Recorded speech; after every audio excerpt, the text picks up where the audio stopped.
GMPs are subject to a number of controls.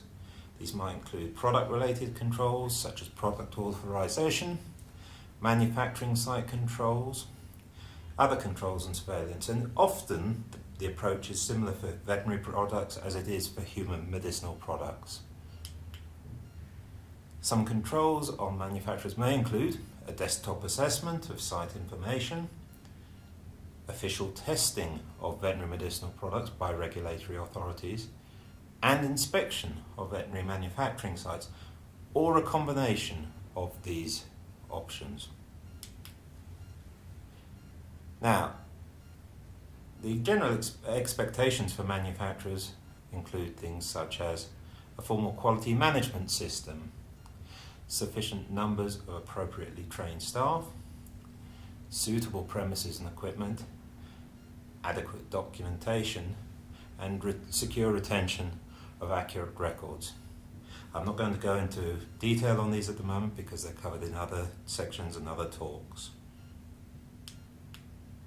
Some further expectations might include suitable defined production processes, appropriate quality control testing throughout manufacture, and by that I mean in process as well as finished product testing, followed by formal product release mechanisms and systems to include complaints, quality defects, and product recall. Overall, it's important that systems are in place to ensure that quality is built into a veterinary medicinal product, as this can't be tested into the product once it's already been manufactured. Regarding the manufacturing standards or requirements that should be applied during inspections, these should be formal and defined, and they should be based on good science. The risk should consider the particular dosage form that is being manufactured. And it is important that these standards are transparent and published. They should not be a surprise to the industry. They should be made available to the industry to help them comply with the requirements. Requirements or manufacturing standards could be local requirements and standards, and there's no reason why they shouldn't be adapted to the local situation. But there are also many international good manufacturing practice standards. For example, EU GMP, PICS or Pharmaceutical Inspection Cooperation Scheme, GMP, WHO, World Health Organization GMP, and also other guidance such as the OIE guidance on the manufacture of vaccines.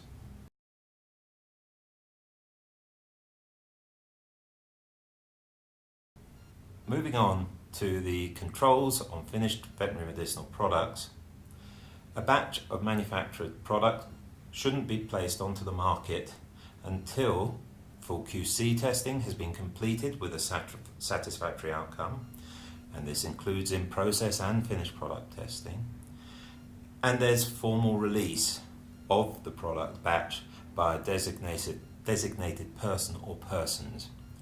This may include somebody from the QA department, or as an example in the European Union, the qualified person.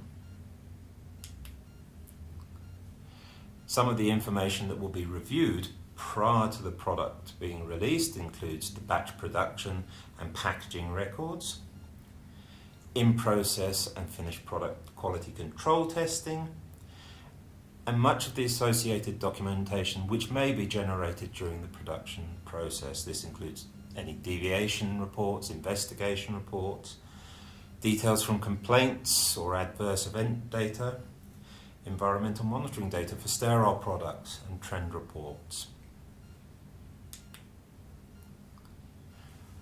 Formal review prior to release of the product should confirm that the veterinary medicinal product batch complies with its authorization or its license. Also, that all quality control testing results are within specification, and that all quality control testing that should have been done has been done, and that the appropriate requirements and standards, for example GMP, which were applied during the manufacture of that product batch.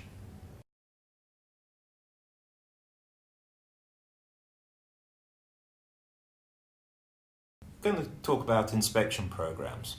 The inspection system or program should ensure that there's adequate surveillance of all veterinary medicinal product manufacturers and that adequate standards are in place and maintained at the regulatory agency or inspectorate. Manufacturers would normally be subject to an initial inspection of new sites, followed by periodic inspections. Periodic re-inspections may be repeated on a fixed basis, e.g. every couple of years, or based on risk. For example, the approach that's adopted by the PICS and the EU. Criteria for the period or the frequency of risk-based inspections might include compliance observed at previous inspections, complexity of the manufacturing operations, the size of the operations, or triggers such as complaints, quality defects, recalls, pharmacovigilance issues that are reported to the agencies. Another trigger might be intelligence that you receive from other regulatory agencies or sources, including whistleblowers. The inspection program may include inspections within national boundaries, or it may also include inspections in third countries. These may be performed alone, or may be done in conjunction with the local authority or an inspector from another agency. Inspections may be general, process or product focused. Inspection programs normally use formal systems to ensure that there's full impartial application equally to all manufacturers, that there's appropriate record control, for example, that reports and correspondence is kept and confidentially maintained, and that non-compliance is addressed in a consistent manner. This all kind of points to the fact that quality management systems are expected for regulatory agencies as well as manufacturers. Moving forward now to inspectors. There should be adequate measures in place to ensure that inspectors are appropriately qualified, suitably trained and impartial. An inspector recruitment exercise would normally involve or focus on appropriate educational qualifications, the demonstration, potentially during interview, of key competencies and suitable experience of the candidate. New inspector training programs would normally include aspects such as induction training, documentation training, where they look at your procedures, the legislation, and any guidance that's available. On-the-job training, where they get out into inspections and participate, and external courses, such as formal courses and conferences. For qualified inspectors, there's continued training requirements and expectations should be defined. Training requirements should be reviewed on a periodic basis and matched to the inspector's needs. And critically, training records should be kept.